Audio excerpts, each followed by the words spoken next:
Welcome আমার ছোট্ট একটা ব্লগে সবাইকে। তো বলেছিলাম যে খুব তাড়াতাড়ি আর একটা নতুন ভিডিও নিয়ে আসবো, যে ভিডিওটায় তোমরা সবাই দেখতে পাবে দীঘার নতুন জগন্নাথ ধাম মন্দির কত সুন্দর করে সাজানো হয়েছে।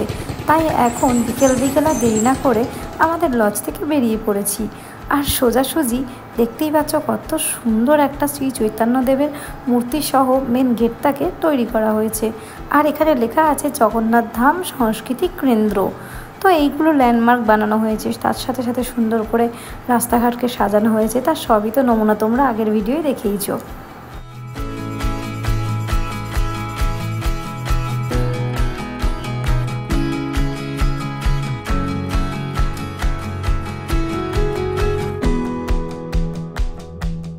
মন্দিরে এখনও পর্যন্ত পুজো দেওয়ার সিস্টেম সেভাবে শুরু হয়নি, কিন্তু তার আগে ঠাকুরের জন্য কাঠের মালা ফালা অনেক কিছু স্টার্ট হয়ে গেছে বিক্রি করা। আর এইখানে কিন্তু করেছে ডালার দোকান, আর এখানে সুন্দর করে জুতোর র্যাকগুলো রাখা ছিল, যার জন্য কোনো পয়সা লাগেনি। তাই আমরা ওখানে গিয়ে জুতোগুলোকে রেখে দিলাম।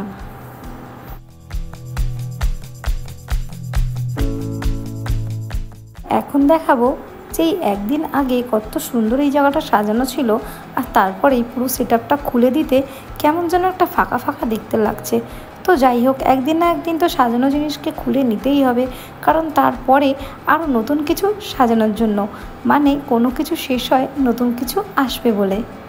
আর এখানে দেখো সমস্ত টেবিল চেয়ার যা যা পেতে রাখা হয়েছিল গেস্টের জন্য, সেগুলো সব গাড়ি করে লোড করে নেওয়া হয়েছে নিয়ে যাবে বলে। আর দূর থেকে দেখতে অসাধারণ লাগছিল মন্দিরটাকে। চারিদিকটা খোলা হয়ে গেছে, ওই দিকে সবাই ভিড় করে আছে যেখানে মহাযজ্ঞ হয়েছিল। তো চলো আমরাও একটু ঘুরে নিই মহাযজ্ঞের জায়গাটা।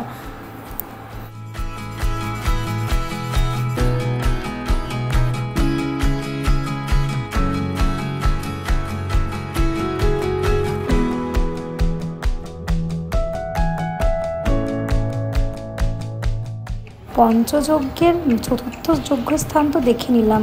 এইটা হচ্ছে পঞ্চযজ্ঞের মেন যজ্ঞ, যা উৎসর্গ করা হয়েছে ভগবান জগন্নাথ দেবের নামে। আর তারপর এখানে দেখতে পাচ্ছ কি সুন্দর পুরীর আদলে একেবারে রথ তৈরি করা হয়ে গেছে। যদিও রথযাত্রা আসতে এখনও বেশ অনেকগুলো দিন বাকি, কিন্তু সূর্যাস্তের মধ্যে দিয়ে এই রথগুলোকে দেখতে অপূর্ব লাগছে। তারপরে এত সুন্দর সুন্দর গাছ দিয়ে সাজানো হয়েছে। ওয়াও, একটা অসাধারণ ফিলিংস।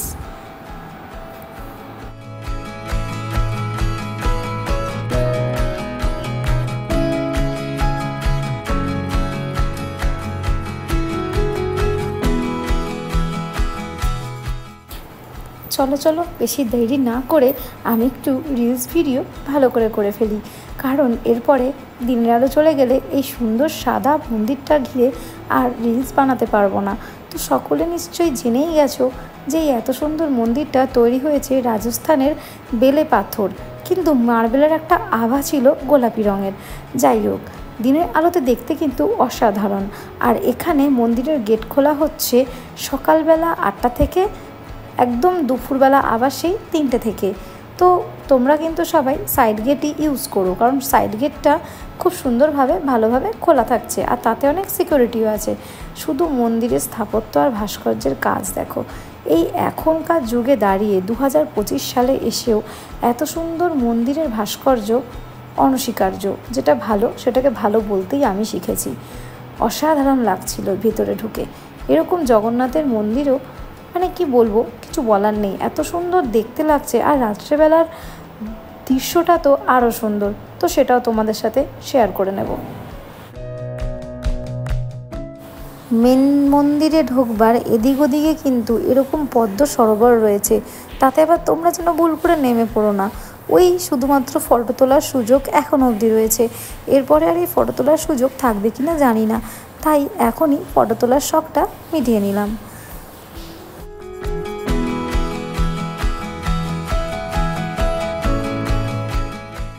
এরকম 4-4টে দুয়ার পেরিয়ে তোমাদের কিন্তু পৌঁছতে হবে মেন জগন্নাথ দেবের কাছে।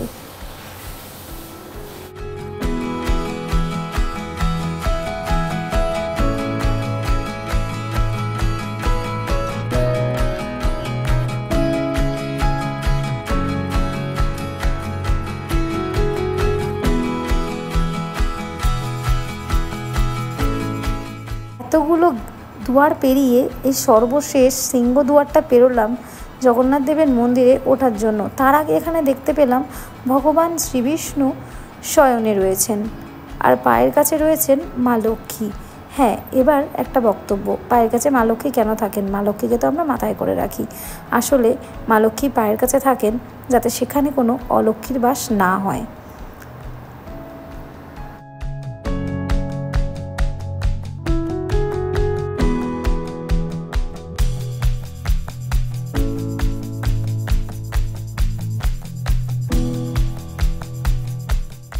কী যে অসাধারণ দেখতে লাগছে। যাই হোক, এরপর থেকে দীঘাতে এলে কিন্তু একটা দিন জাস্ট হাতে নিয়ে এসো শুধুমাত্র এই নতুন জগন্নাথ ধাম ঘুরে দেখার জন্য, তার সাথে সাথে ফটোশ্যুট করার জন্য।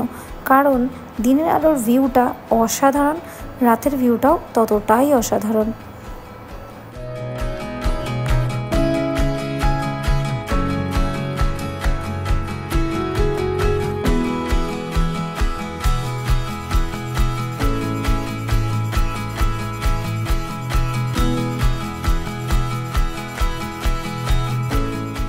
চলো তাহলে এখন আস্তে আস্তে সিঁড়ি দিয়ে বেয়ে মেন মন্দিরের গর্ভগৃহে আমরা ঢুকে পড়ি।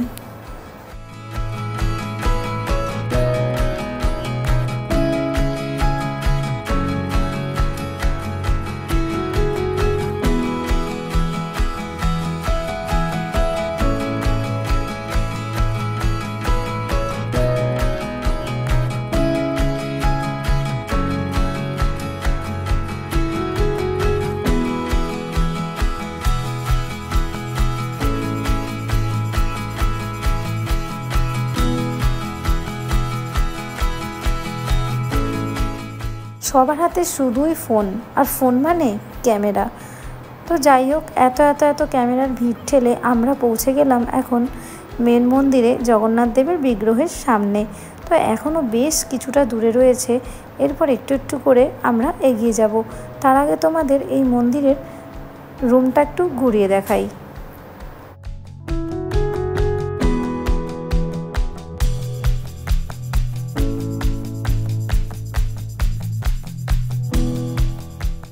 মেন বিগ্রহের সামনে কিন্তু রয়েছে ভগবান গরুর দেব। তো তার কাছে মাথা ছুঁয়ে তারপরেই যেতে হবে মেন বিগ্রহের কাছে। ওয়াও, জাস্ট অসাধারণ একটা ফিলিংস। পিলারগুলো এত অতি প্রাচীন টাইপসের তৈরি করেছে, সে বলার না। অত শত না ভেবে তাই আমরাও মাথা ঠুকে নিলাম গরুর দেবের পায়ের তলায়। তারপরে এবার এগিয়ে যাব জগন্নাথ দেবকে দেখার জন্য। এত এত ভিড় সে বলার নয়। যাই হোক, মন্দিরের স্থাপত্য ভাস্কর্য সত্যি অন্যরকম সৌন্দর্য এনেছে।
হয়ে গেল ভিড়ের মধ্যে ঠেলাঠেলি করে মোবাইলের ভিড়টি সরিয়ে নিজেদের ভিডিও টিডিও তুলে জগন্নাথ দেবকে দর্শন করা। এবার এত সুন্দর কাঠের একটা গেট থেকে আমরা বেরিয়ে যাচ্ছি বাইরে। ওয়াও, বাইরেটাতে বেরিয়ে যেন অসাধারণ একটা দৃশ্য, কারণ সূর্য তখন অস্ত যাওয়ার মুখে, তার সাথে সাথে মন্দিরের সব এলইডি লাইটগুলোও জ্বালিয়ে দিয়েছে। সে অদ্ভুত সুন্দর, সত্যিই দেখতে লাগছে।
এখনো পর্যন্ত মন্দিরের আরও কাজকর্ম কিন্তু বাকি রয়ে গেছে, তার জন্য অনেকগুলো দুয়ার খালি খালি দেখতে লাগছে। তো ওগুলো হয়তো ভরে দেওয়া হবে। তো এখন যাই হোক, ওগুলোতে মানুষ একটু বসলেও কিছু বলছে না, পরে নিশ্চয়ই সেটা হবে না। তো এখন যাই যেখানে ভোগ রান্না হয়, মানে ঠাকুরের উদ্দেশ্যে 56 ভোগ রান্না করা হয়। তো এই হচ্ছে ভোগের রান্নার জায়গা। এখনও পর্যন্ত কোনো ভোগ নেওয়া সিস্টেম স্টার্ট হয়নি। যদি সিস্টেম স্টার্ট হয় আমরা নিশ্চয়ই ফেসবুক বা সোশ্যাল মিডিয়ার দৌলতে আমরা জানতে পেরে যাব।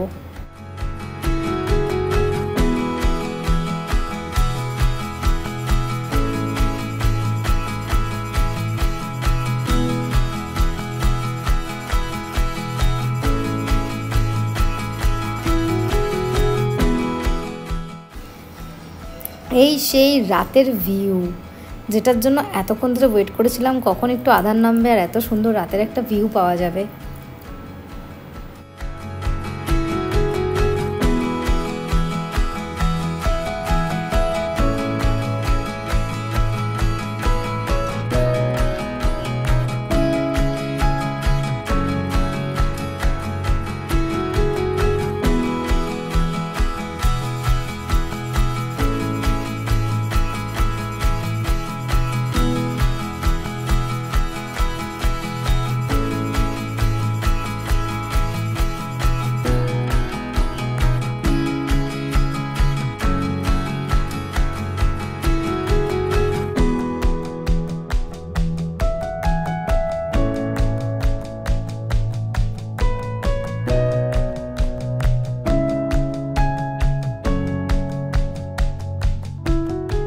এই প্রথমবার কোনো ব্লগে আমি একটু কম কথা বললাম, কারণ এই ব্লগটা এরকমই যে যেটা শুধু দেখতে হয়, কোনো কিছু শোনার দরকার নেই।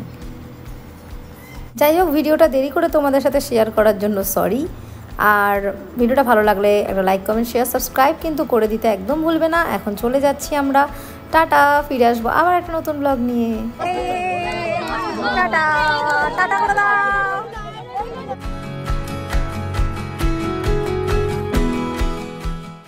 ভিডিওটা আমি এখানেই শেষ করছি, ফিরে আসবো আবার নতুন একটা ব্লগ নিয়ে। ততক্ষণ সবাই ভালো থাকবে, সুস্থ থাকবে, দেখা হবে আবার একটা নতুন ব্লগে। টাটা।